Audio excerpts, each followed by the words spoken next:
Previously on this madcap rear rack tail lift tail, we started with some bearings, some rails and a pile of metal. Out of these we built sliding rails and then we put a rack inside the rails. Then I drilled a lot of holes and I filled those holes and then I drilled them again. In episode 39 we installed an ATV winch so that Cass wouldn't have to lift the rack up on her own all the time. In this episode, we need to make sure that the rails and the rack are safely locked in place when we travel. We've got a bag of locking pins and the night is young. Hop on aboard.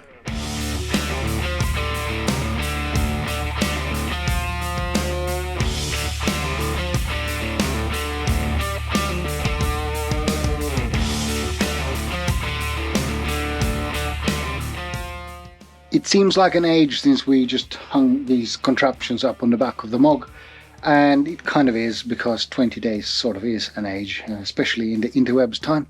But unfortunately life and other things come in the way, so things has to take turns waiting for their attention.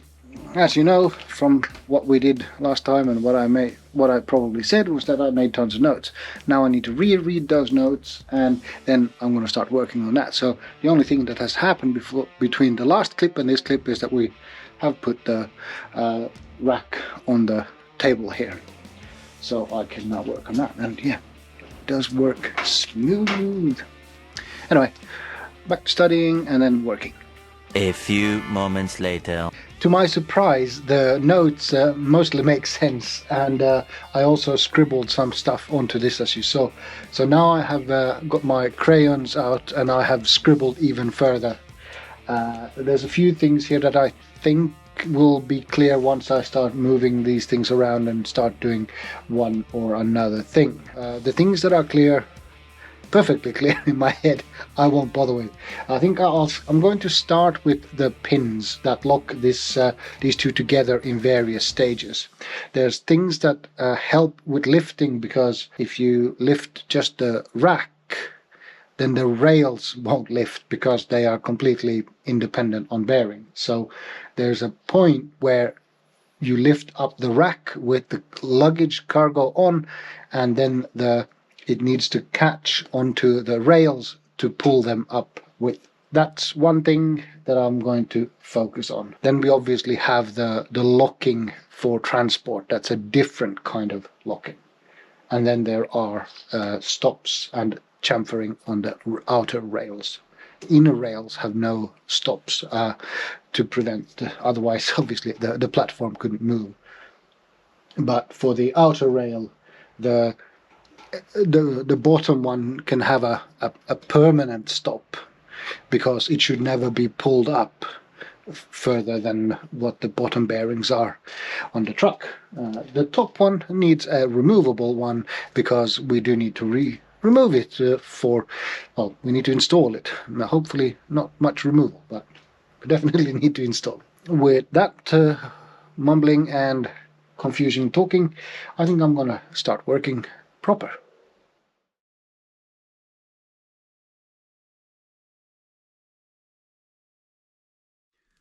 So I decided that the first one I was going to do was this one. This needs to have a hook, latch, hole, pinhole, something here that allows this, when this moves, it allows this one to catch. And when you pull it out, it should obviously not catch. And I thought, how do I do this? And also I don't want to just weld it onto here, because then it's going to be quite difficult to get onto that, on your fingers in between here to undo it and do it up. And as it happens, this angle iron will almost perfectly fit in there. If it is spacing it out a little bit, you can obviously adjust how far in the angle iron goes, but that is sturdy enough to weld onto the bottom and the side and space it out a little bit so it's comfortable for your hands. I think the first thing I'm going to do is cut a few pieces of the angle iron and see how that shapes up. For the catch that's going to somehow prevent the rail from going upwards, I can use this 12mm plate that we used to make the bearing plates out of, and as it happens, it's almost perfect when it comes to the length. Obviously I need a bit of space there for, you know, engineering inaccuracies and my own problems. Somehow make a 10mm hole and shape it nicely. And if I can't find any offcuts, I still have some of this left, so that problem is solved too. Just need to do the YouTube finger snapping and get it all done. Maybe that's not how it works, but yeah, anyway. Let's cut some angle iron.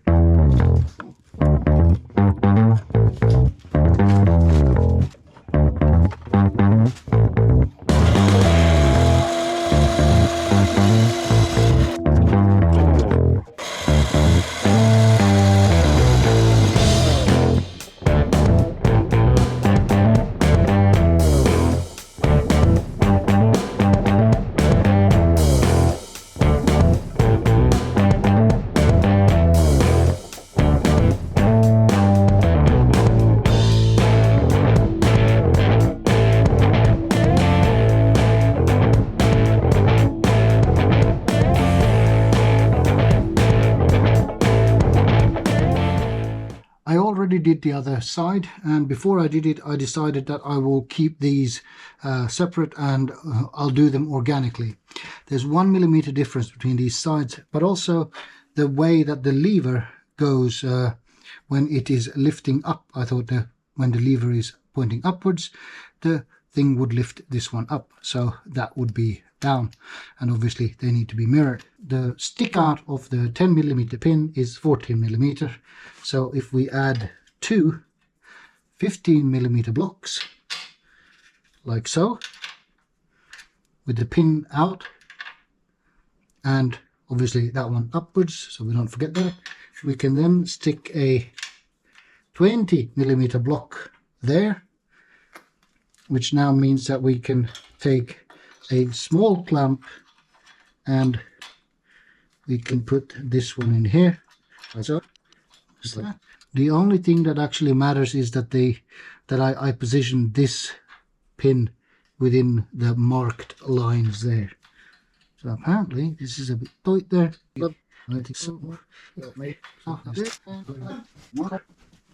So now I can take this clamp and I can center the pin and put here like so. And you know the saying, do it as a, say it together now, do it as a, cool, thank you. Now I can take this out as an assembly like so, which is that I can move in or leave and do, and now I have a weldable thingy there that I'll put in the vise.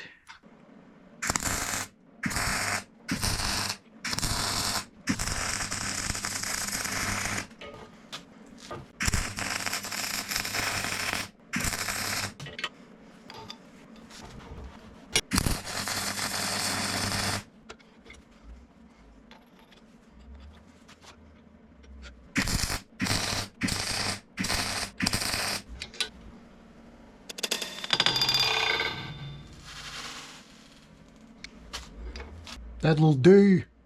I already mentioned that this order in which you do things can have a big impact on how much time you spend and how good a quality you can make. I was just about to cut this off here, right? It's like, and then I realized that I need some holes in them, or slots rather. So before I started doing that, I then decided that it's time to trial fit. And that's how the thingy sits, and it works really well. And then I'm thinking, should I weld this onto the frame first, or the rack first, or should I weld the stoppers onto the 50x30 there on the rails? And I think I'm going to weld this. I'm going to tack this carefully into there, and then I'm going to position the slots so that they all line up perfectly there. Right, so let's make some stoppers.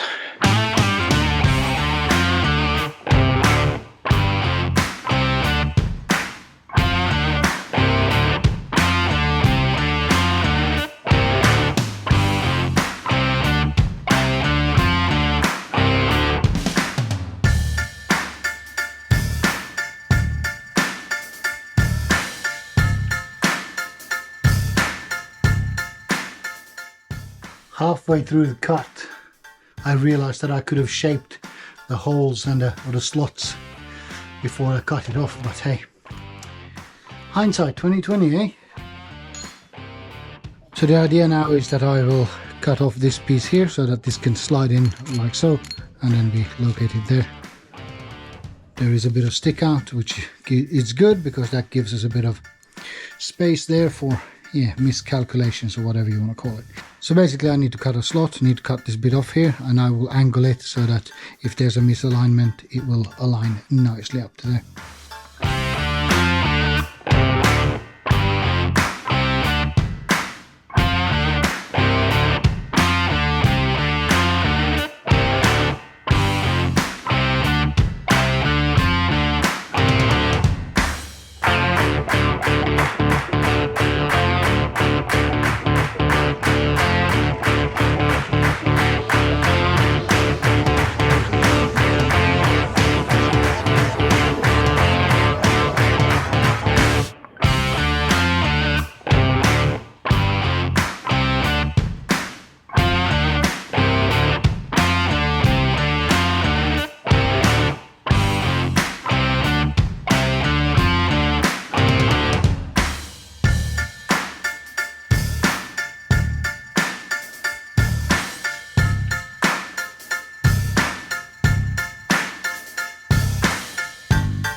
This is what it looks like now. The pin goes into there and it can go out there. And with the pin retracted, it'll just fly over there like nothing ever happened or nothing existed. In situ, this is what it's supposed to look like, with a little bit added welds and no clamp. And then when the rail goes up like this, or the platform goes up, the rails will then follow along, which they don't do now because I haven't welded it yet. However, I am going to stop for tonight. It's been a short day, but still quite productive. And I think that if I save some energy for tomorrow, tomorrow will be even more productive.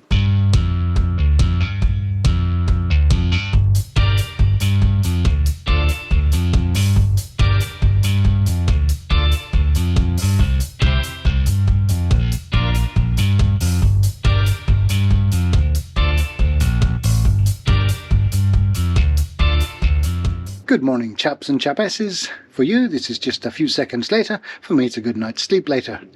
My friend helped me turn it around. Anyway, it's clamped down on the table there, and now it is time to use the thingamajig here to get rid of the rust conversion stuff, and then it is time for clamping, and then we will weld them on. So that's the plan for now.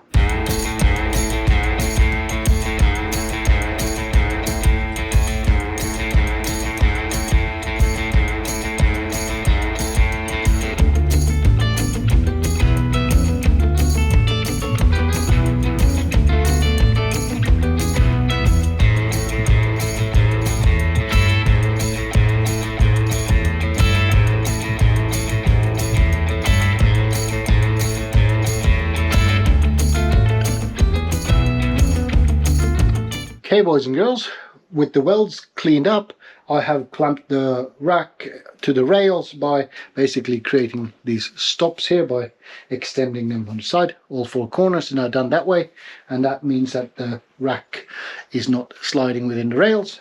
I have also clamped these plates onto here. Their job is to take the stoppers and register them in the upward position. That way I know I can weld under the lip there, because the 50 by 30 is rounded, so a big meaty thick weld can go in under the lip there. I have also scribed a line on the top here of the angle iron. That means that I can then register that sideways. It's 25 millimeters, which I think is a good compromise between how far it sticks out. I'll get it straight, and then I can still get my hand in there. The hand bit is quite important, I think.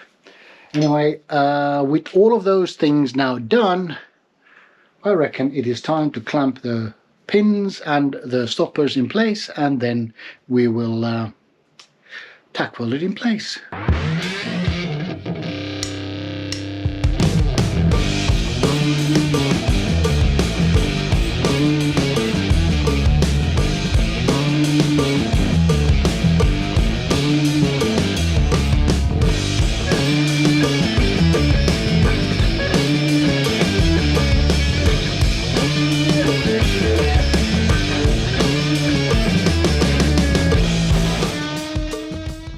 That seems to have worked really well. With the pins down, it doesn't go beyond the blocks, and with the pins up, it does. Which is exactly what I wanted. I'm gonna put a few more tack welds on, maybe a little bit extra, just to make sure that it is sturdy enough to actually be used, abused and tested a bit, without obviously the full loads, because it's on the bench. So a few more tack welds, and let's see where we end up from there.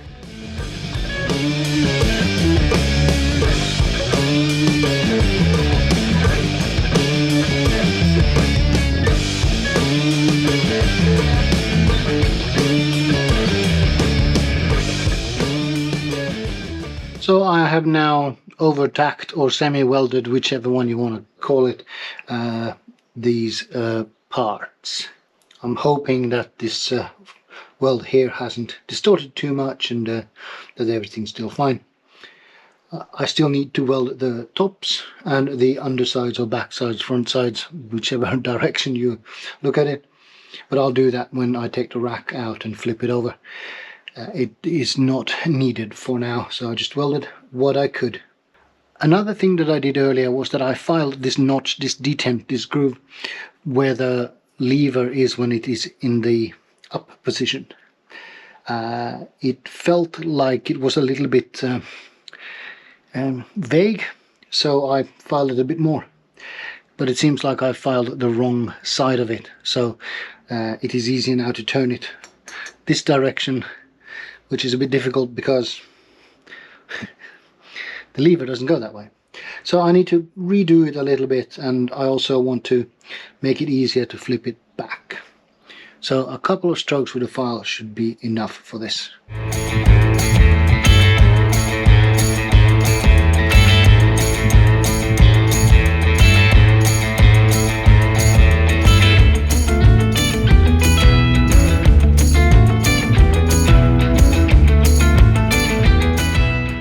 Time for a quick demo.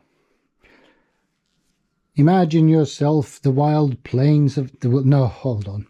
Imagine that this is now in the lowered position. This rack is on the ground and the rails are as far down as they can be. They are prevented from moving further down by the physical stop at that end. In this groove, the outer bearing is now touching the stop at the top of the rail. So now, with the magic of the winch, we are starting to lift this rack upwards. And here comes the stopper. There we go. It is now stopped. So now lifting this one will catch on this one and lift the whole contraption up to its stowed position. And that works really well. Like so. Bang. If we need to move the rack further up than the rails, we can disable the lock by twisting these things to the side. There we go. And now the rack can go past the stop. There was a reason that I put a chamfer, an angle, on the top of these blocks. And as it was, it didn't work. So I changed the angle a bit. And let's see if what I wanted to work actually does work. Pins down. Blocks are now below. Oh yes, yes it does work. That means that if there's a situation where you want to lower the rack below where the rails are, you don't have to go and switch the pins after you lowered it. You can lower it in the up position and it will then lock back in when needed.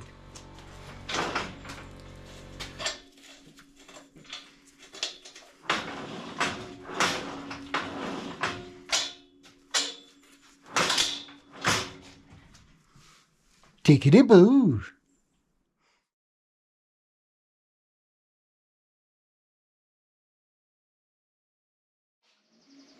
And just like that, YouTube finger snap and the tables have turned, or the thing on the table has turned. Let me try to explain to you what needs to happen next. There needs to be a minimum of 2 rollers in attach with the rails. two bearings, otherwise it will just flop out. And downwards that's okay, because not only is the ground there, hopefully for the most times, but also the winch wire, the rope, holds it in that way. Now, should we for some reason be a little bit unattentive, and for some reason we are lifting it so far that the second pair of bearings are starting to show here, and that could be a very, very, very bad situation. To make this a little bit more me-proof, usually known as idiot-proof, I am going to put a physical stop in there so that the rack cannot go further than that. And to achieve this, I am simply going to put a stop on this bar here somewhere on that.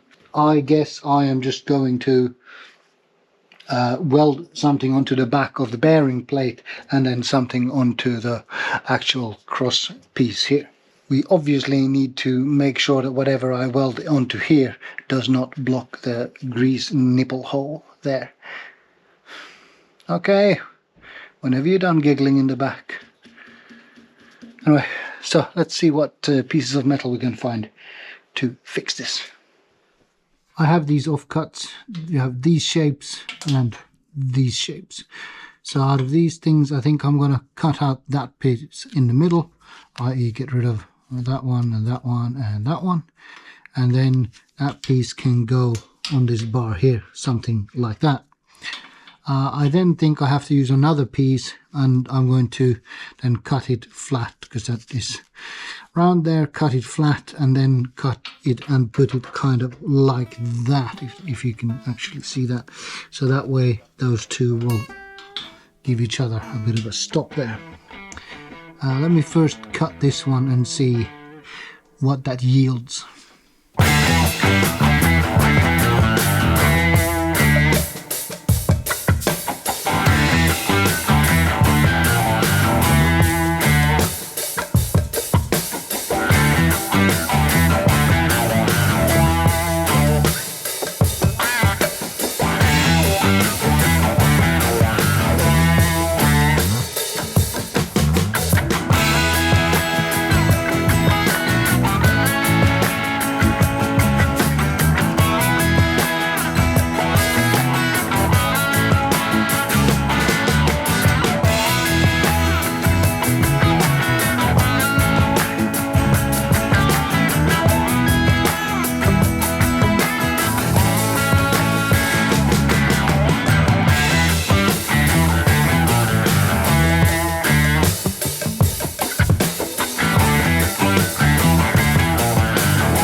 As you saw, I spent way too long finessing these ones. I figured out that they need to go there and there, and as you probably also noticed, is that we took the rack out and flipped it upside down. Hopefully that'll yield a little bit better welds for me. But before I can start welding these in, I need to clean off the rust converter. So let's do that.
now with the rack back in the rails, I just need to weld these onto here.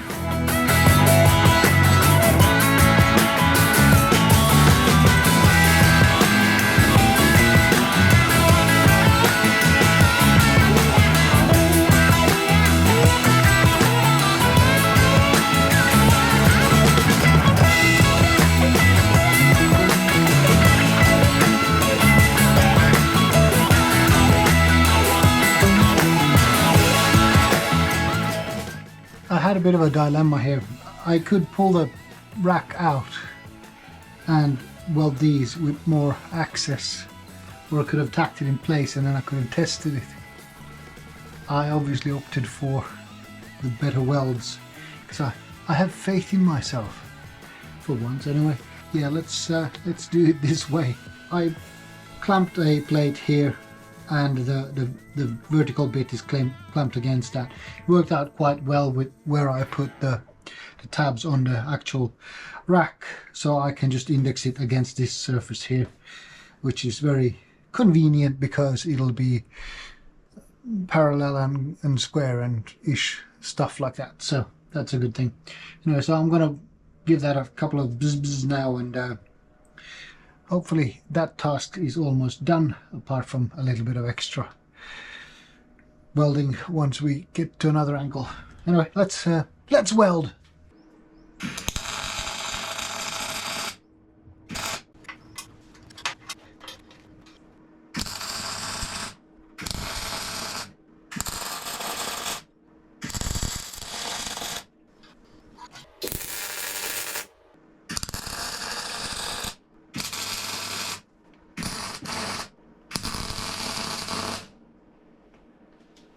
I welded the stops in on the rails, and obviously you saw the other part, you've seen that, and the next thing I wanted to do was to do the lower lock that locks the platform to the rails. However, the best way to do that would be to actually now, with this one upside down, would be to slide the rails on top of it in an upside down position. Then I'd have access to all of that and I could do it that way. But with the 80-ish, 90-ish kilos of the rails, I'm not really able to do that on my own. So we're gonna have to do that another day, and I think that I'm gonna call it quits now. So a bit of progress, could have been better, but yeah. So yeah. Oh, I'm so knackered. See you another day.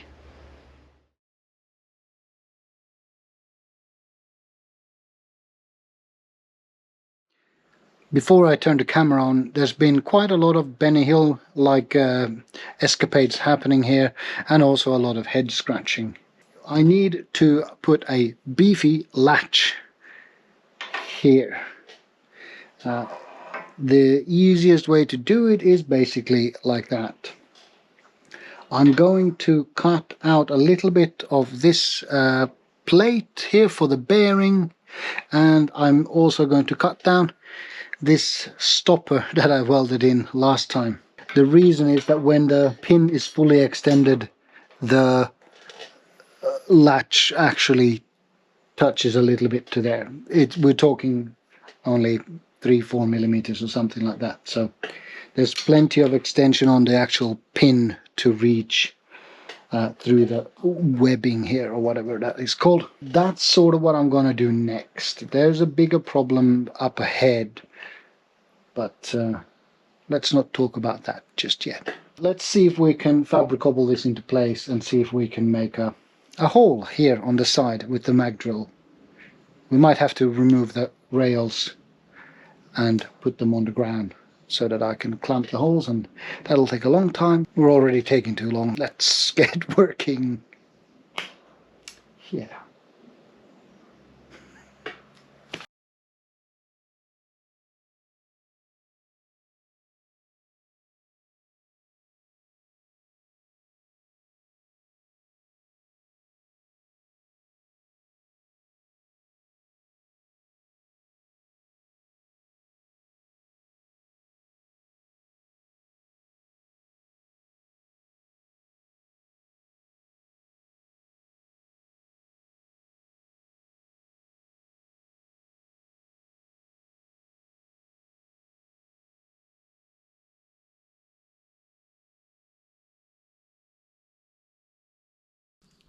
I gotta say, I didn't think this would be possible, but hey, that is a mag drill suspended 90 degrees, holding its own weight. So if the power cuts now, then that'll fall down. And it was actually really easy to position it too, thanks to the pin in the angular cutter, not angular cutter. Anyway, so I'm just gonna drill and hope it stays there whilst I'm drilling. Wish me luck.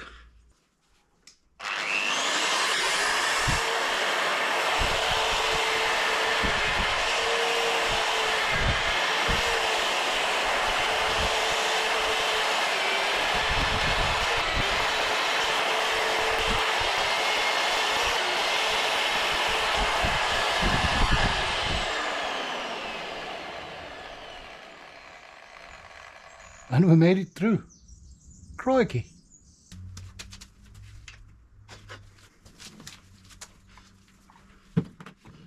Anyway, you can see I clamped the plate here, and I put these small clamps up here so that I could position it and then clamp these ones. So nothing magical really, but yeah, it worked.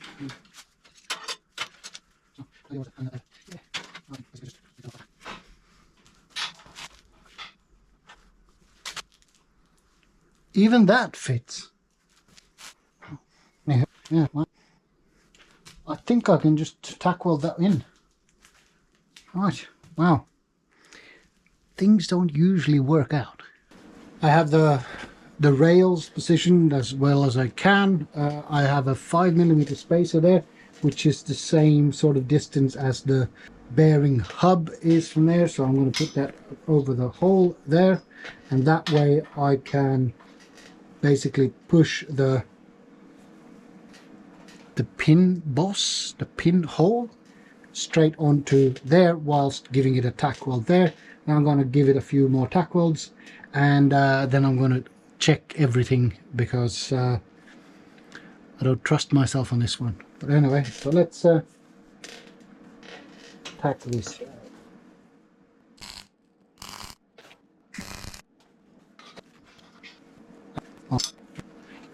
Now I'm going to put the internals in there.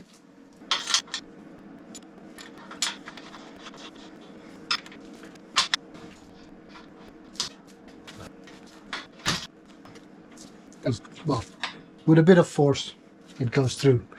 I didn't expect it to be that a 12mm pin would fit a 12mm hole perfectly, so I'm very happy with how accurate this is.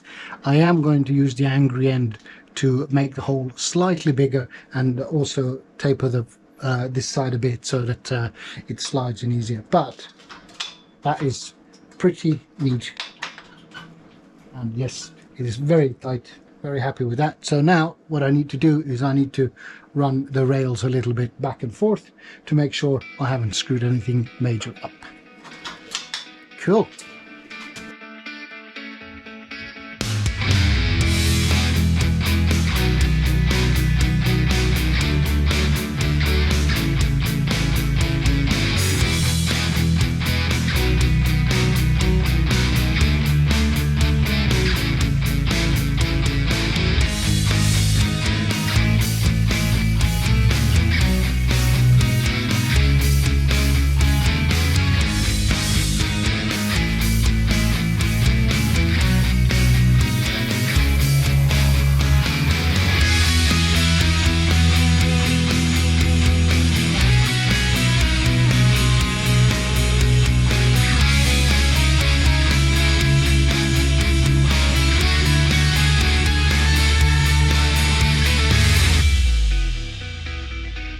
As you saw, this has gone quite well. Let me show you.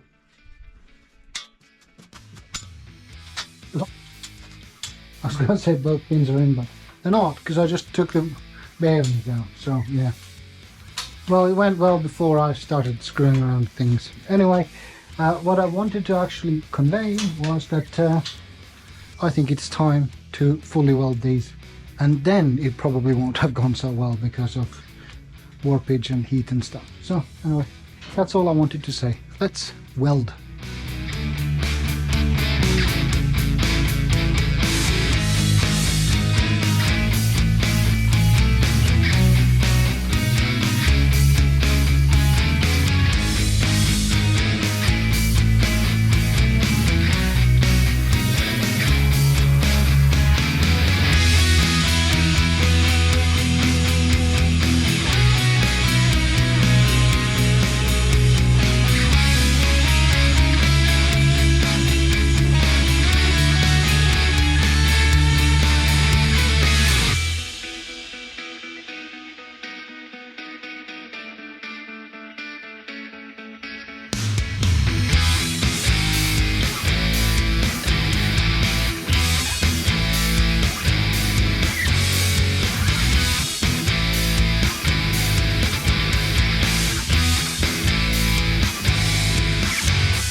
one task that we need to do is that we need to cap the end of this one.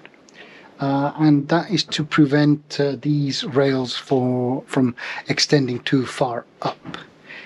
We will be assembling it from the bottom, so there is no reason to have these removable. Imagine if we are just pulling on the winch and we need some form of a firm stop when we can't pull any further.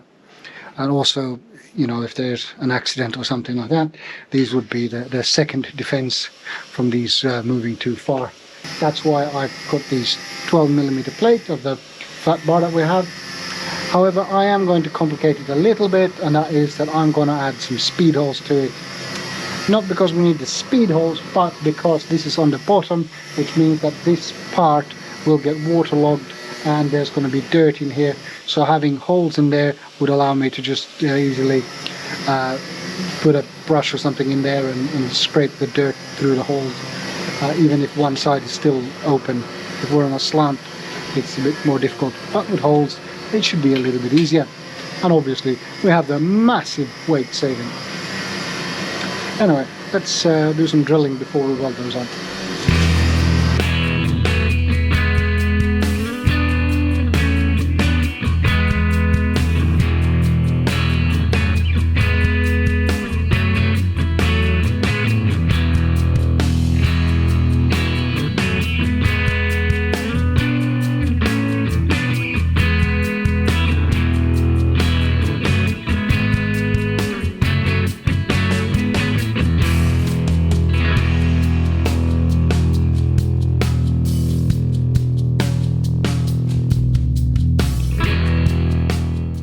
With the plates welded in here and the awesome speed holes, of course, the next thing I need to do is to pretty this up a little bit. On that side the plate is also sticking out a little bit due to inaccuracies in the manufacturing process or just cutting a bit extra. When that is done, I need to chamfer this end of the inside rail, and that is just because of things move around and we don't want the bearings to hit to the sharp edges there. And then a similar-ish process at the other end needs to be done, but that one needs to be removable because otherwise we can't get this onto the truck. I'm talking about the stops, not the chamfer. The chamfer should not be removable. Enough waffling, let's get working.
That's what it looks like now after way too much time spent chamfering that.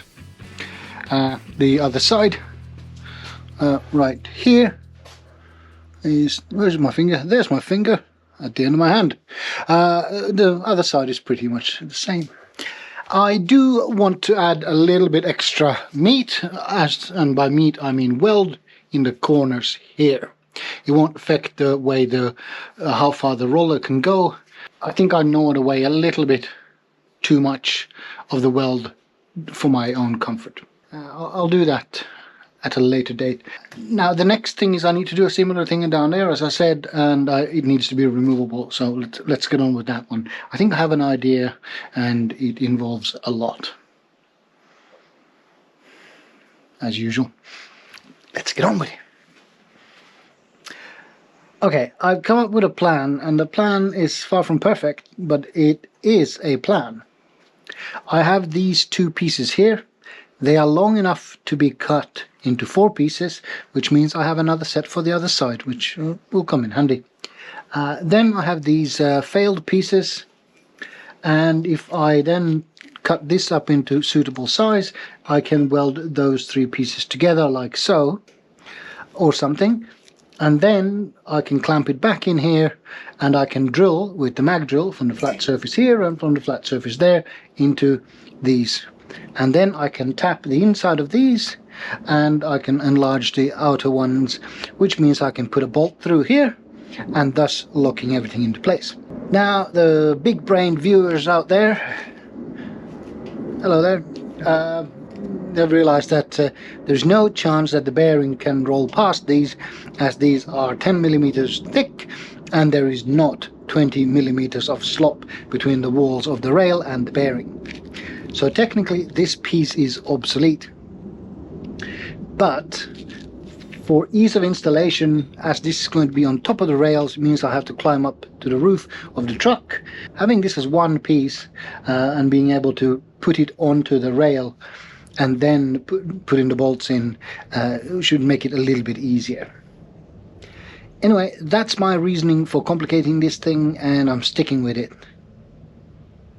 at least for now. Time to weld, grind, cut. Cut. I now have all the parts made, so there's 4 of these kind of tabs that are sort of similar, and then there's 2 of these pieces that are sort of similar, but the clamping situation is a little bit more interesting than that. I used the old part, the angle iron that these came from, in here, like so. It is clamped in place with this clamp, and because this is a C channel or an I-beam H channel, I have to put a plate there so that I can screw into this one and clamp it there. With that clamp there, it gives me a position to clamp this with that clamp. And then under here is a piece that is registering that in the vertical position, and then these 2 tabs, the ones that I actually need to weld, are then clamped into place like that. They are currently sticking out a little bit, because that's fine. These surfaces here are not, well, they might be parallel, but even if they're not, I'm not going to trust it. It's time to put a couple of small tacks in there, then I can take it away, fully weld it, and hopefully I won't distort it too much. I will also put a weld down in that corner when the beam is now in this location where I can actually do that. And then I will repeat the same process for the other side. So let's weld.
As you saw, that went quite well.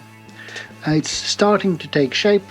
I now need to drill the hole from the other side, and because I can't reverse gravity, I think I'm just gonna ask my muscle woman to help me turn this one around. But before I do that, I think it's a good idea to chamfer this bit at least, maybe a little bit of this bit and maybe a bit of that bit, but no point in focusing on that bit if that's going to be aided by gravity in a little bit.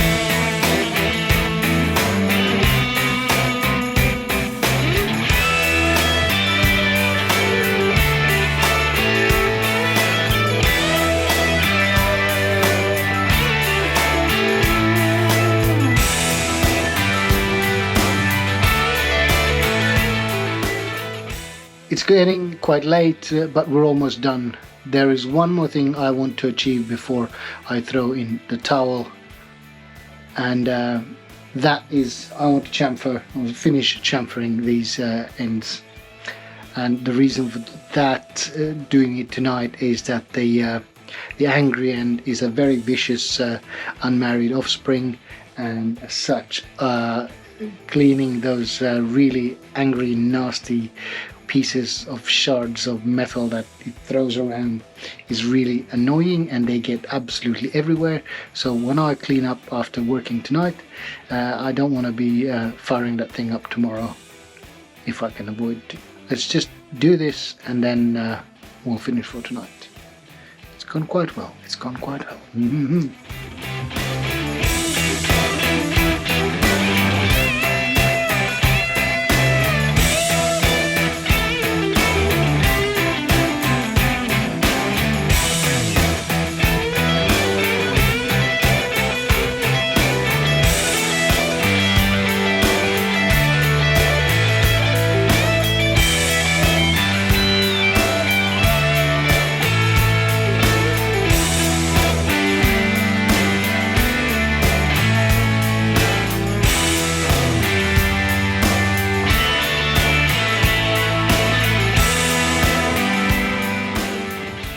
Morning, boys and girls. The first job today is to tidy these up. One thing that bugs me at the moment is that they are welded on the insides but not the outsides.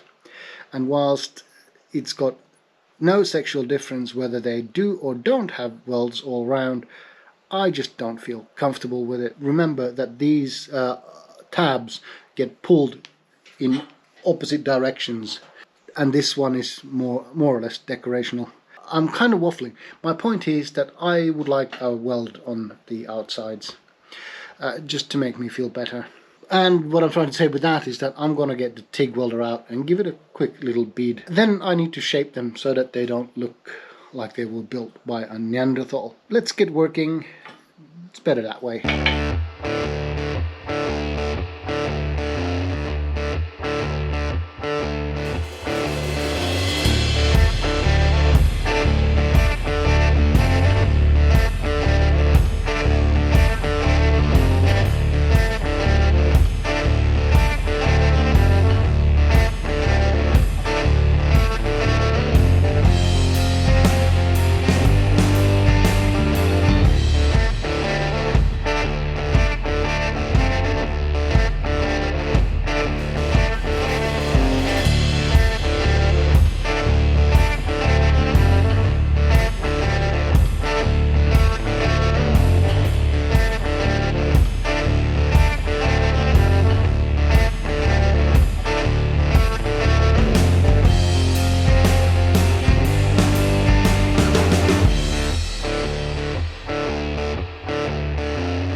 Sorry for interrupting. Got a story to tell you. Yesterday I was using this. This is the long neck grinder from Proxon. It's pretty good. It's kind of an in-between between a normal 150mm angle grinder and a Dremel. So this does stuff, but you can still get to places, whereas the Dremel doesn't do anything, but you can get pretty much everywhere with it. Angle grinder does a hell of a lot of stuff, but you can't always get it where you want it. And yesterday I was looking for a new flap disc because I was working on these heavy duty rails and I couldn't find one, and that made me a bit annoyed in itself, because we have this rule that we always have a spare or more than one spare of the consumables, bandsaw blades, flap discs, grinding discs, whatever, including Proxon discs. And I couldn't find one in my bag. We have all the consumables here. I had to use this. It took me ages using this. It's basically a polishing wheel at this stage. So in the evening then I asked Cass to help me tidy up, and she tidies up and she finds two brand new flap discs in the box where this one normally lives. This bag also lives in the box, but these flap discs were not in the bag that lives in the box, so I didn't look in the box. And I always keep saying to people and myself, don't be lazy, because laziness usually leads to more work later, and this is a good example of it. I believe what happened is that we ordered some or we bought some, and instead of taking the box down, opening the bag, putting them in the bag, I just flicked those new flap discs into the box and left it at that. Since then we have used tons of things in the box and they aren't at the top of the box anymore, so they've fallen down on the wayside there, and I forgot about them. So now I did a lot of extra work. So don't be lazy, do things properly the first time, and you don't have to suffer with a polishing flap disc. Yeah, anyway, I'll quit now. Ta.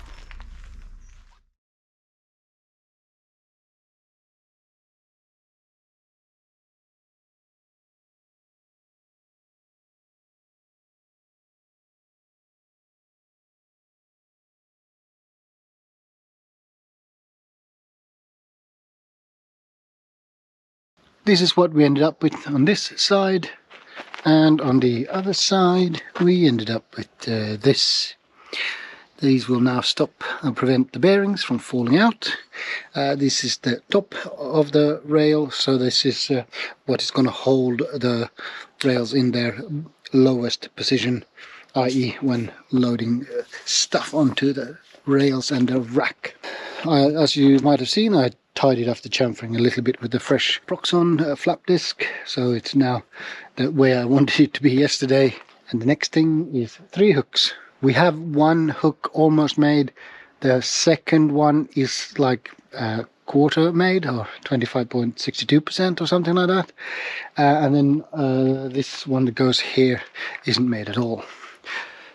But right now I feel that I am completely and utterly knackered. Even if we have a few hours left on the day, I think I need to give up. So probably till another day. Ta-ta.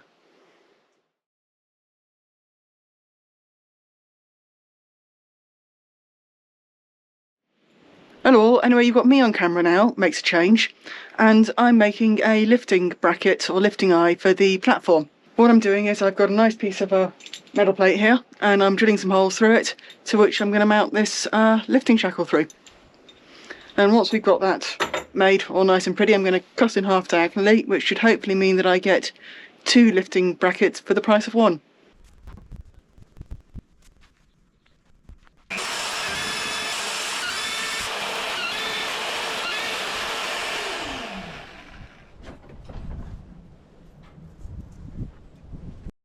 Fabricating these eyelets is something that really should be quite a simple task.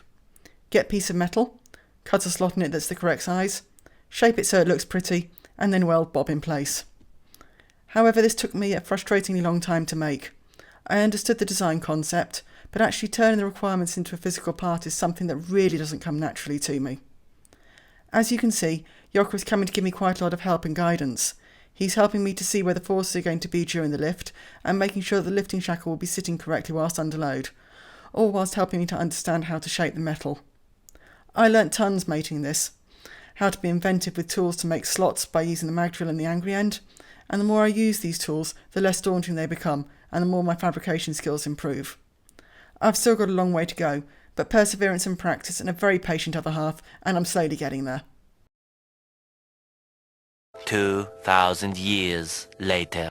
Very good morning to you, ladies and gentlemen. Today we are going to make hooks and, well, hooks, attachment points, eyelets, whatever you want to call them. Just don't call them bob. This is definitely not a bob. This is how far we've made it.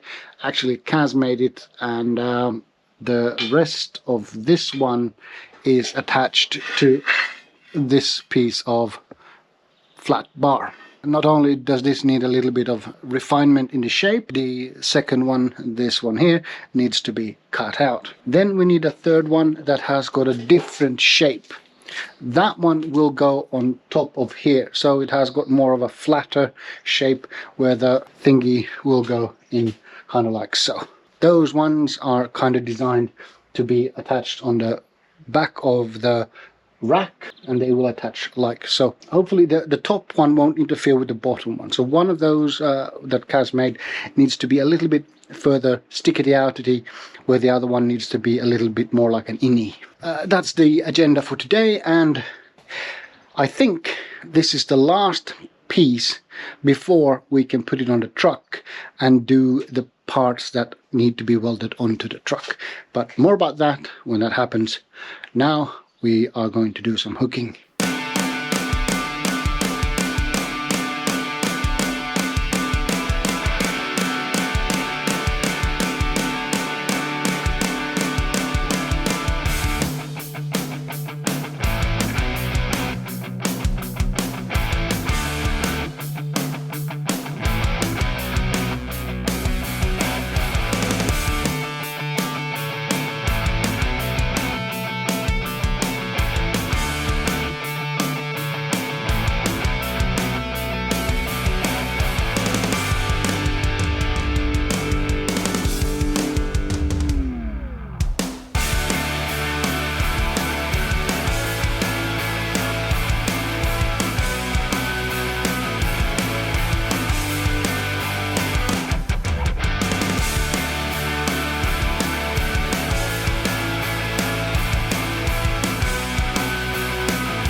These two hooks are almost done. I think this one is pretty much done.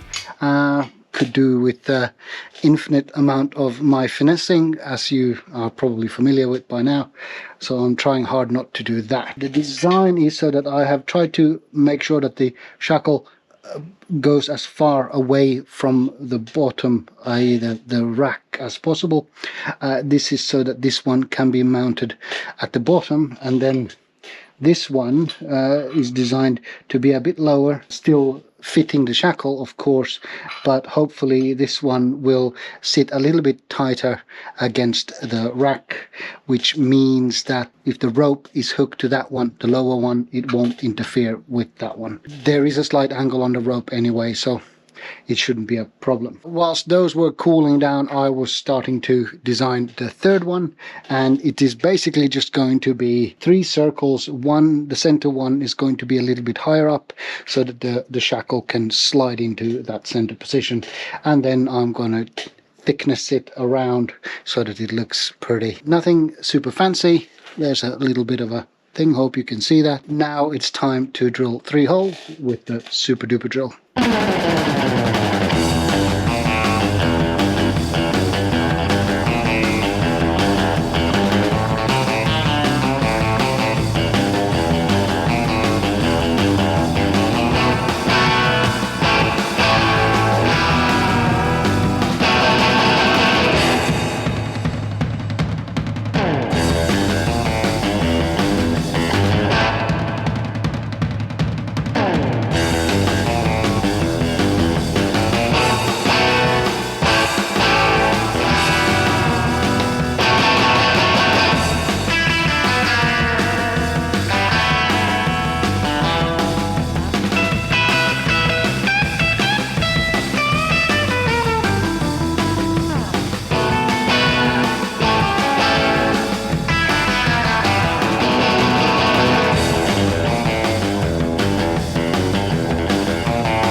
So here's the little eyelet slash hook, or whatever you want to call it, not bob, and it goes on the rails.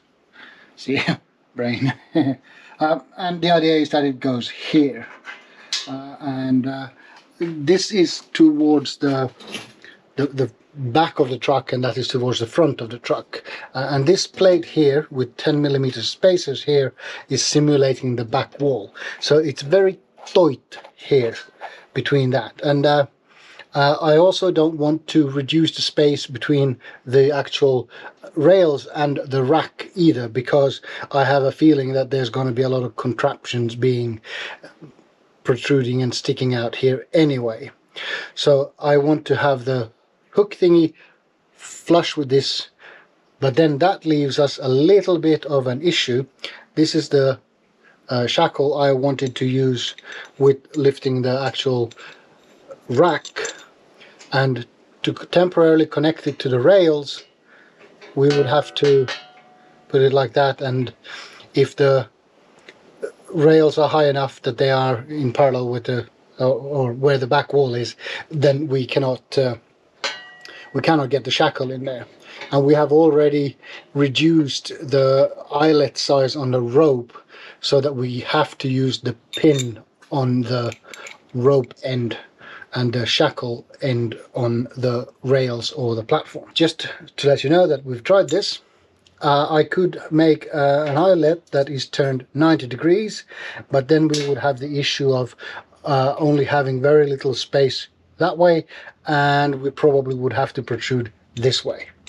And because this is in the center where other lifting things probably will happen, that is probably not a good idea. So a better idea is to have a second smaller shackle. This actual eyelet slash hook contraption is only used when we are installing this, at least that's the plan. With the smaller eyelet, it does go in there, smaller shackle, it does go in there and everything is tickety-boo, but it means that we have to carry extra weight. Anyway, this one is rated for 400 kilos, this is less than 100 kilos, so no biggie, but I thought I'd share with you that these things need to be thought through before you put the big welder on and then install it on the truck. Small shackle, regular shackle, yeah. The hook eyelet thingy for the rails are now here, and this one is really easy to clamp. Just a couple of magnets and it'll hopefully stay in place enough for me to put some tack welds on it. And over here we have this overly elaborate way of clamping this one down. I've got these two plates on the side here, and then I have 10mm magnetic shims, and then I have a whole bunch of 1mm small plates of steel shims that I made myself, and then I clamp that together, and then I put another clamp on top of here just to push it down. Hopefully this means that I can put a couple of tack welds on it and remove it and fully weld it. Then I will repeat this over there, up top over there. So that is next on the agenda.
The eyelets are now welded in, as you can see. That means that the next thing we need to do is to actually put this on the truck. And the reason for that is not only that it's done, but whilst the rack attaches to the rails can slide freely on the truck. So we need to stop that, otherwise we look a little bit silly going down the road or off-road or wherever we end up going. That's the next thing, but not today, because I am knackered and I am probably about 2.63% Ironman, because I have these metal chips, flakes in me from the angry end. So I need to go get those out. So till next time.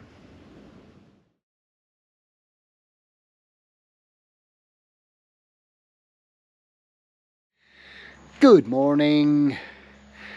Today we need to weld on some of these onto the box frame, and to do that we need to get the rack installed.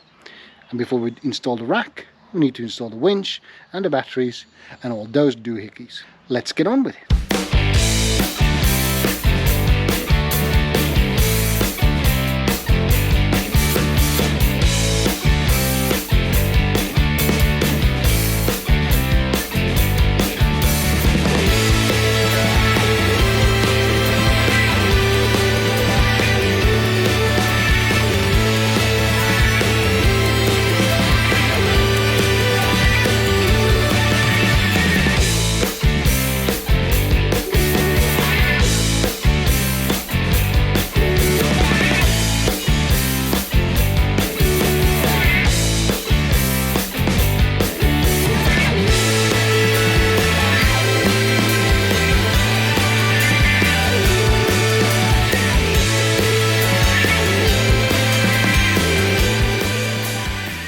That went well, as you saw from the time lapse.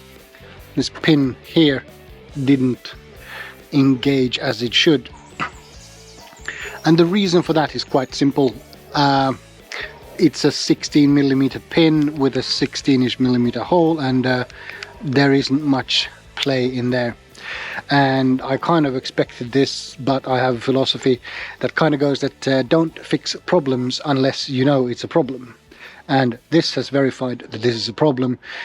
So now I just need to spend some time with the angry end and make that hole a little bit bigger. Other than that, the whole contraption worked really well.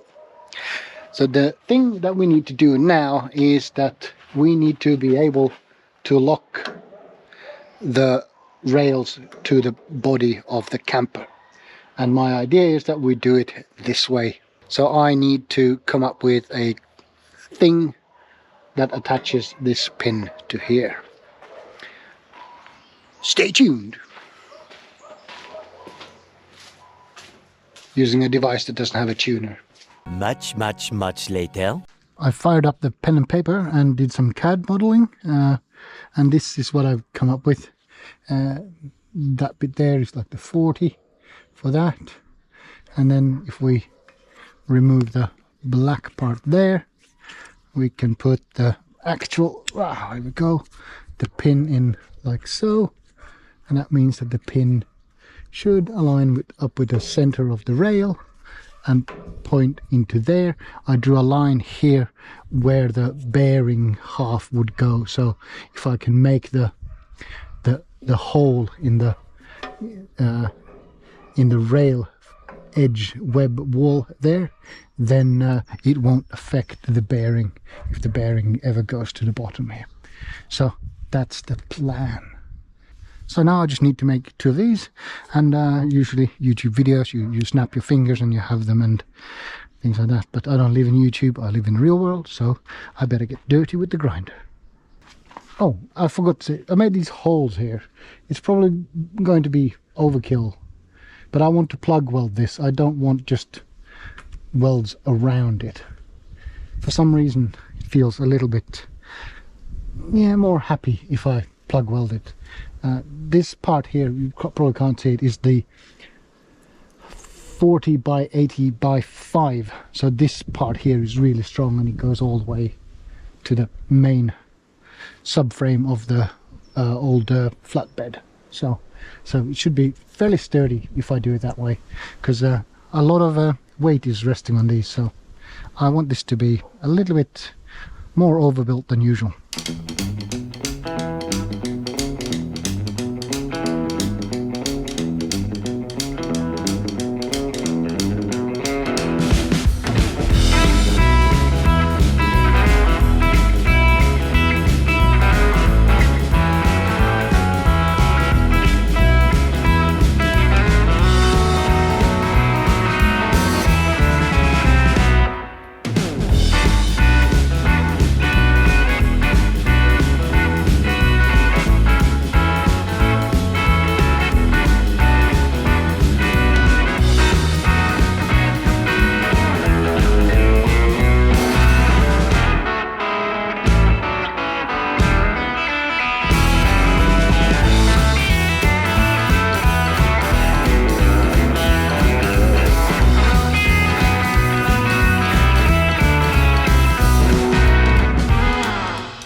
Turns out the CAD model was slightly off, which again goes to show that not even CAD is infallible.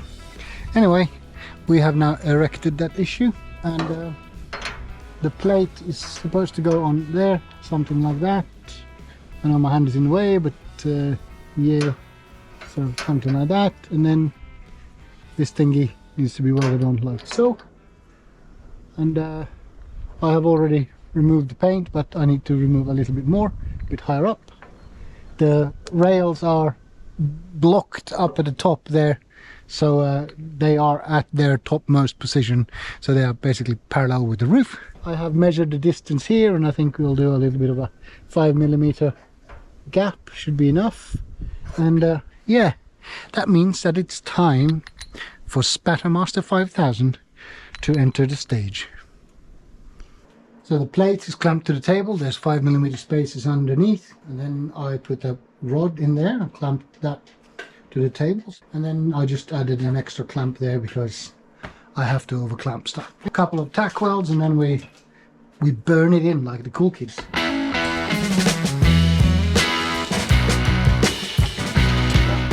hi to the internet. Hello, internet. Thank you.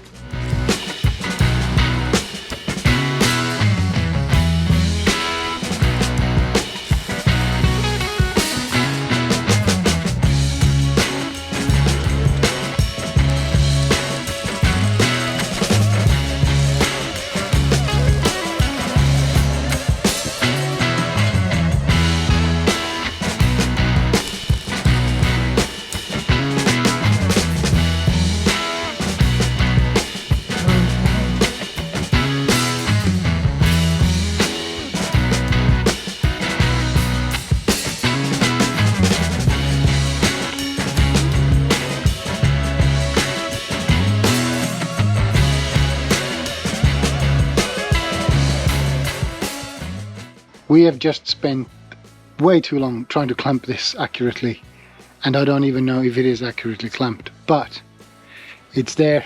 I'm going to weld it in. Let's hope it's in a good spot. Spattermaster 5000.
Another glorious day here at the Castle of Chaos. After welding on the pin holders, we did some other shenanigans and we took down the rack and the rails. That leaves us today with the task of making those slots where the pins go in on these rails.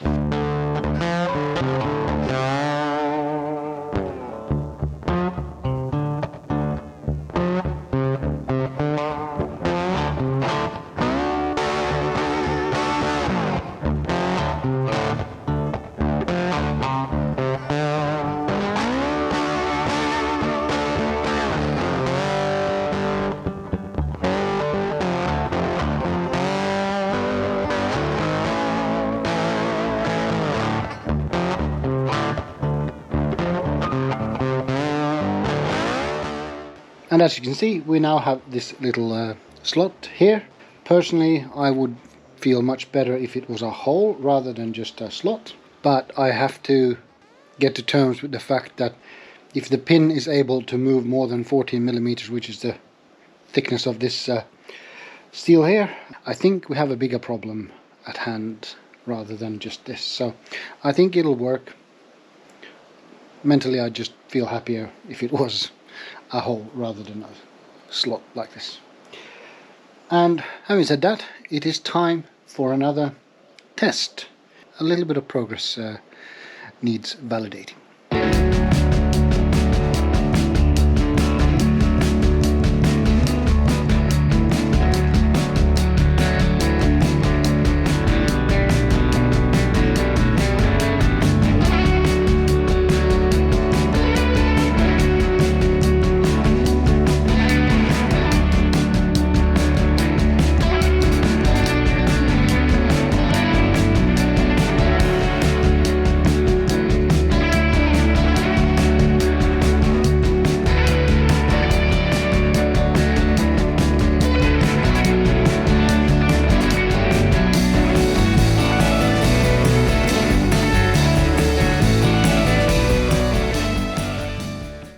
This is now the first lift with all the pins in place, and this is kind of how it's supposed to work in the future. Oh, and the pins for the rails can be engaged already when the cargo is at the floor. The pins for the rack might work if they are engaged already. I'm gonna have to try that. Once the rack pins are within reach of the rails, we can definitely engage them. So with a bit of luck, it should all now slot into place and lock.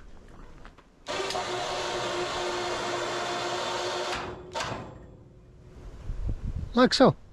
And that's the rack now completely secured with the pins for the rails and the pins for the platform.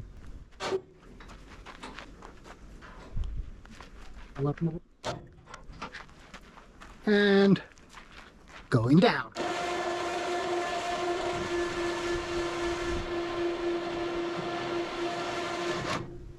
There we go. Rack goes up, rack goes down, rack goes up, rack goes down, rack goes up, rack goes down. I think it's a nice rack. It's a cracking rack. Cracking rack. We'll get back to you when we have some more stuff to say.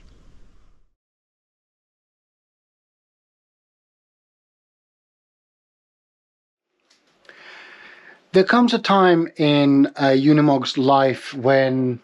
No, hold on, that wasn't the speech. As this mad project has gone on, we have been searching for a secondary locking / brake mechanism for this system. Let me try to explain this. When the winch is the only thing that's holding the platform up, i.e. just a single rope, it is quite dangerous. It's bad juju to climb underneath it to lock it, i.e. to activate the pins. It would be good if we could lock the platform and the rails in place remotely. Now, remotely means either some form of levers and rods and things like that, or some form of electromechanical stuff, or perhaps pneumatic or hydraulic. All the solutions that we have been looking at have either had one or more flaws. It could be the price is too high, the length of stroke for a locking pin wasn't long enough, or the weight carrying capacity wasn't high enough, or you name it, a number of things we've looked at, none of them have actually worked out or suited what we wanted. Which means that at the moment we just have the locking system at the bottom, and bottom means that we kind of have to reach in there, and should the rope break at that point, it can have quite catastrophic consequences. The idea is that we engage the pins before we start lifting, i.e. putting the weight on the rope, and then when the platform and the rails come into the correct position, the pins will just bounce into the locking holes. So that's good. That's good enough for lifting it up, and then for lowering it, we can put tension on the rope, and if the tension on the rope holds it, then we can fairly safely pull the pins out like that. And lower it safely. So basically, if the rope holds, we can probably lower it safely with the pins out. But that brings us to actually having the platform super secured when driving and in motion. Long story short, we've decided to add another set of pins for the rails and for the rack. We will put them at the top of the box, so that we will have to climb out of the roof hatch or climb up on the box to activate these pins, to engage the pins. This isn't a problem, it's an inconvenience. It's not as good as we had hoped, but we still might find a better solution, and if we find a better solution, we can build that later. But I also think that if we look at it from the other point of view, I probably won't put these pins in if I don't do it now. If the pins become obsolete in the future, I can live with that. I don't want to go down the motorway and potentially have a blowout or something like that, and this whole thing tips over, and then the rack shoots off like some doodle bug from Germany in the 40s. With that in mind, let's make some plates, because the pins haven't arrived yet. So back to the lovely 12mm thick steel. The crazy one has made a CAD template. This is the computer style one. So I'm going to cut those out. We have a similar design already at the bottom of the rails to rack. So I think I can just copy that if I can remember what the hell I did. Anyway, we need to cut 4 plates. Let's work.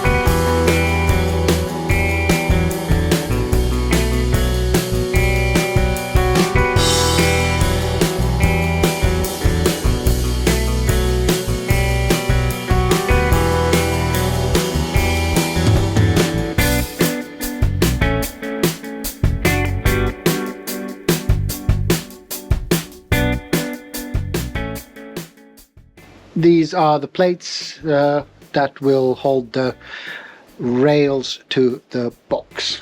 Anyway, so I have now then CAD'd a little bit here on the paper, done some science maths stuffs. And that means that I now need to scribe and angle grinder out another set of plates that will hold the rack to the rails. I'm getting a bit tired, as you might notice, but yeah, let's keep on keeping on.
Another gorgeous day here in the Castle of Chaos.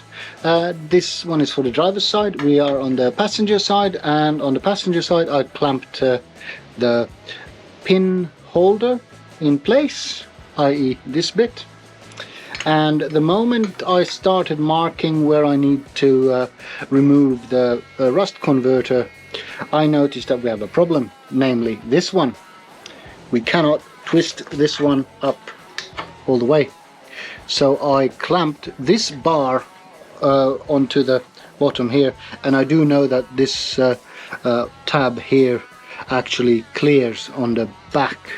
So with a little bit of extra force you can pull the pin out that way, so it won't touch the rear wall. And I am not going to change the location of this bar here, because I think that one is pretty crucial and it means extra work, which we are trying to avoid, because we've got way too much extra work as it is. With that in mind, I think this will be okay, and I wouldn't want to secure it this way if this was the only place to secure it, because basically it means that you'd have to stick your hand in here, and should something fail you're basically creating a scissor and your arm/hand would be bye-bye. And having said that, which is already too much, let's burn these in.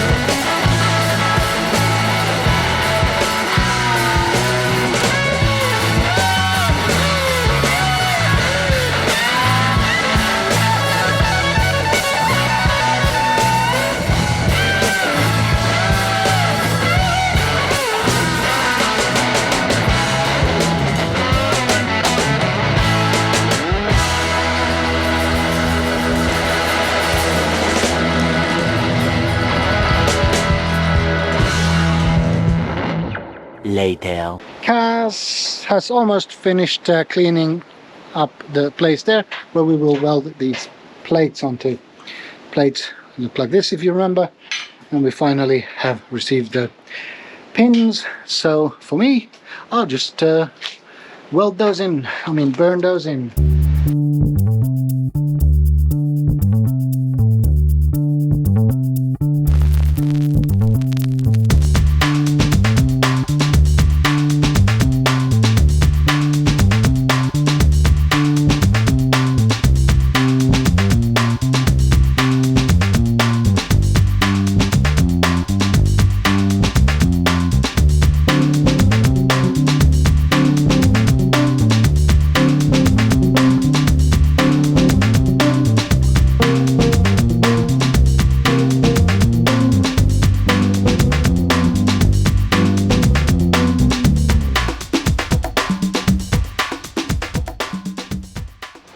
I hope you can hear me.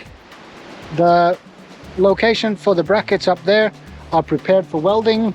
All should be fine. As you can probably see on the way the trees are moving up there and the sound, there is absolutely no point in trying to weld today.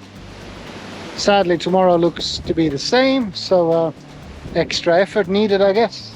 The rails are here, and we have added another coat of rust converter on it just to cover up the places that we missed or that we've scraped it off from. That means that that's ready to go on tomorrow, and the rack is basically the same. I'm hoping I have the energy to come out and flip it over and give it another coat on the other side before I collapse tonight. The point I'm trying to make is that tomorrow we can put the rails and the rack back on the truck, and we can weld the brackets on, and then we can take it all down, and then we can do the slots on the rails, and then we're done. Anyway, enough shenanigans for tonight.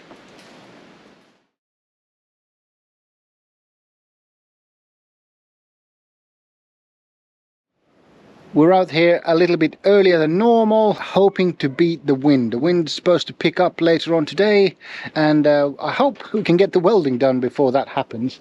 It's still gusty and from time to time quite a lot of wind, so we better put a move on. We are connecting the batteries, We're done subscribing. We need to put the rack up so that we can lift the welder up, and then yeah, we need to clamp the plates and weld them and all that stuff, but you'll see that next.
Wave to the camera.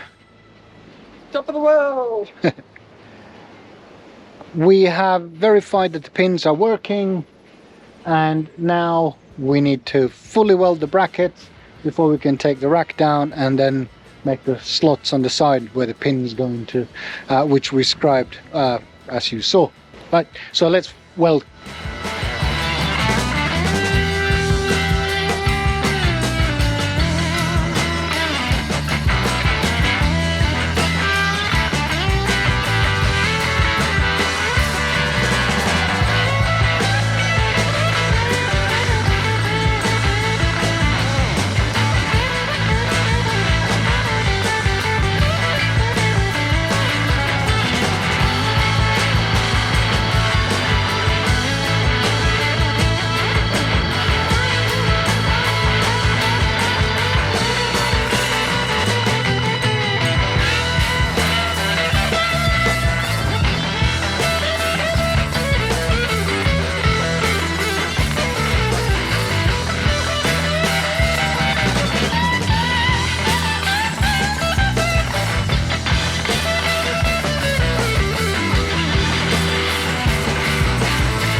As you can see, the racks are down, and Kaz is going to eliminate some of my inadequacies with the rotary eraser, and I am going to use the mag drill to drill those slots for the pins, and then I need to enlarge some of the holes that needed a bit more adjustment, and then the chamfering of those need to be done too, because they weren't chamfery enough. This is not a drill. Let's get on with it.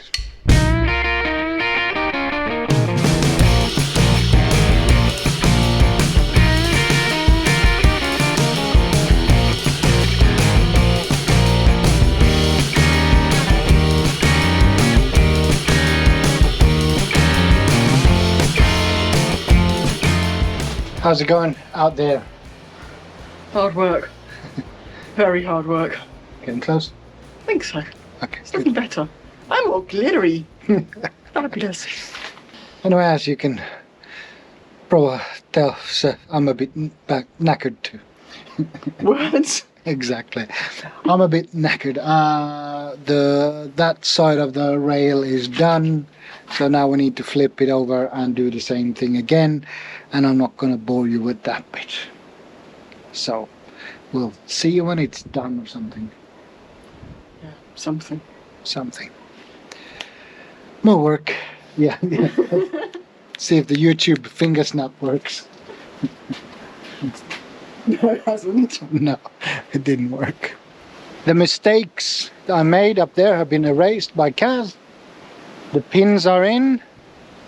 The pins have actually been greased. So the same on the rack. The rails are there with its latest modifications, which means that this is now the final trial fit. After this, everything is going to be wonderful. But let's get on with it and see what we have achieved.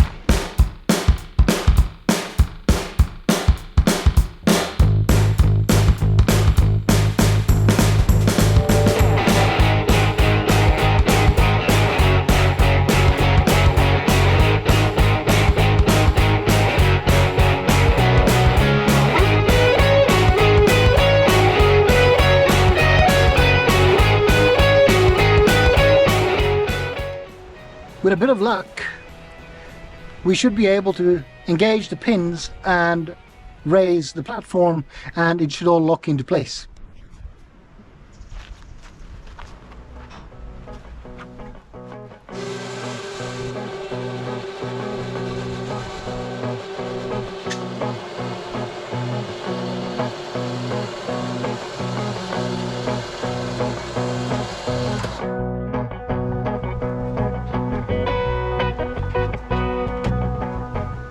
Success! That would be a very safe way of lifting things. Very pleased.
It's almost 6:30 on a Friday evening, and I think we can call that done.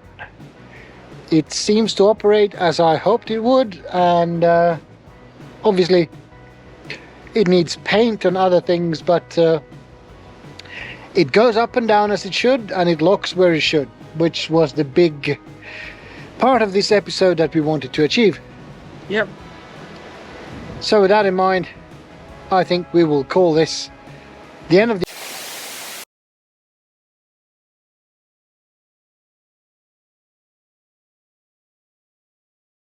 As I don't want this video to become one of those newfangled YouTube shorts, I thought we'd include the rest of the footage too. In this clip here, I'm painting the top caps for the rails.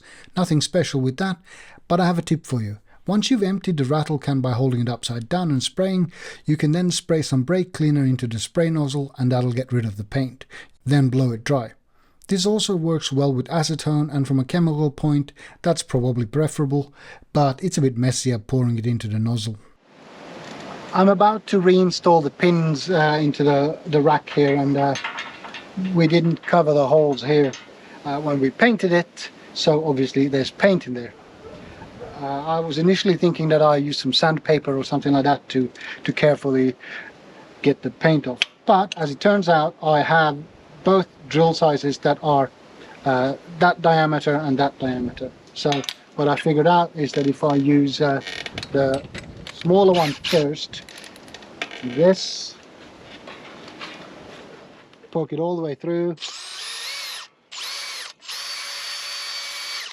like that. And the idea here is that I use the edges of the drill as kind of chisels to get to where we need to go. And then the bigger one, and this is the one that seems to be the more difficult one. So put it all the way in as far as it goes, pull it out a little bit, and then I basically just pushing it up against the wall. And it kind of looks like I'm sharpening a crayon or something. That, let's see, feel the finger in there. Yeah, it feels quite good. A bit of the top there. Yeah. I think we can give it a try.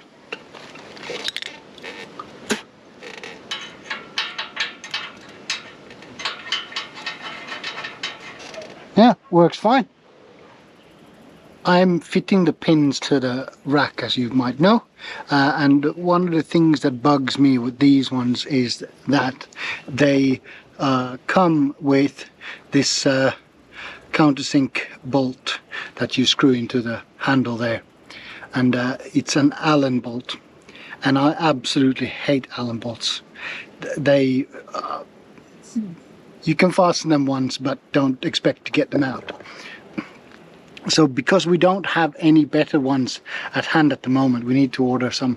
I have put a regular M6 bolt with a regular hex head on it and a washer there, and this works just fine. So it's a bit ugly. The smaller pins, they have an M4 thread in them, and this is the head for it, and I believe this is a 2.5 millimeter on a head.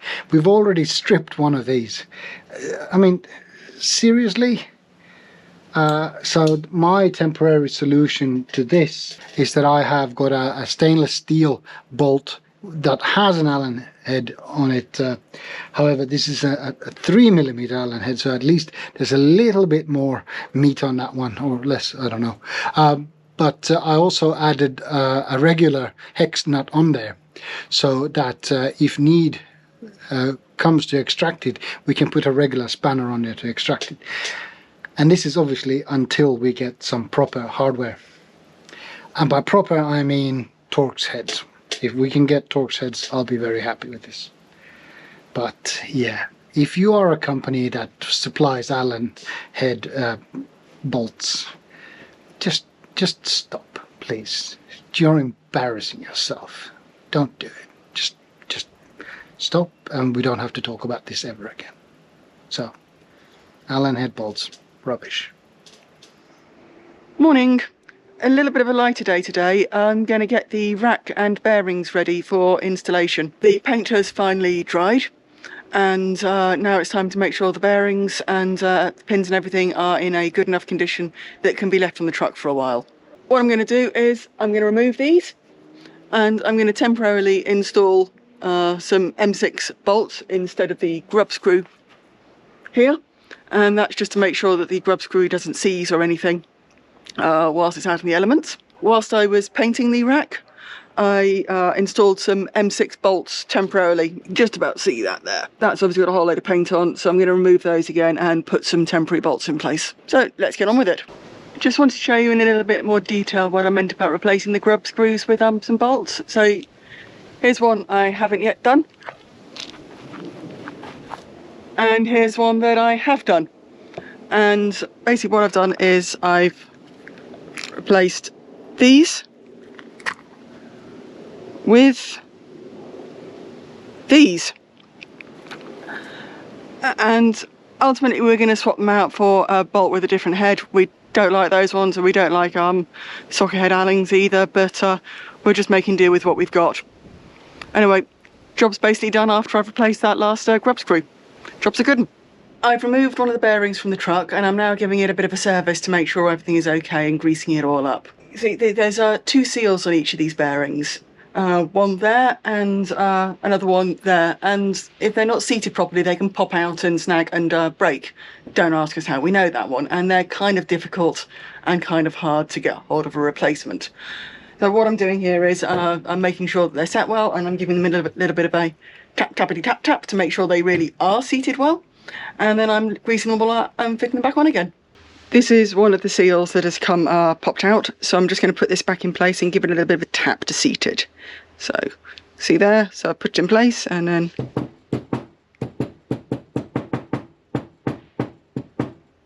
And you can see it's nice and flush all the way around there now. So we shouldn't have any issues with it snagging and popping out. Hello. Hiya. Bearings on the rack, articulable. Bearings on the wall, articulable. The pins on the rack, articulable. Pins on the truck are unchanged, hopefully ticketable. The paint has dried for many weeks, so that's ticketable. And I think that means that we can now put it into place permanently until we need to take it down. Without further waffling and mumbling, let's start putting it into place. Watching this video has been a reminder of just how big a project and emotional rollercoaster this tail lift has been. This goes back to before the fabrication even started, and the frustration and head scratching with all the research trying to find suitable products to meet our needs. Then you're modelling everything in CAD to figure out where the bearings needed to go and to show how the lift will move up and down. The excitement of the rails and bearings finally arriving, and then the subsequent disappointment when we realised the bearings had plates welded to them. Fabricating the rails, welding the bearings to the truck, and wondering how we were going to actually do a trial lift. Lifting the rails for the first time using a block and tackle. Fabricating the rack and fitting it to the rails for the first time. The organic engineering to figure out where all the lifting stops go. Securing the rack and rails in place with clamps and ratchet straps, whilst we figured out where all the locking pins needed to go. Fitting and using the ATV winch for the first time. And the satisfaction of this trial lift and seeing how slickly and easily all this goes together. The locking pins just pop into place and the rack and rails lift exactly like they're meant to. It's taken us a long time, but it's very satisfying to see this working exactly as we want it to.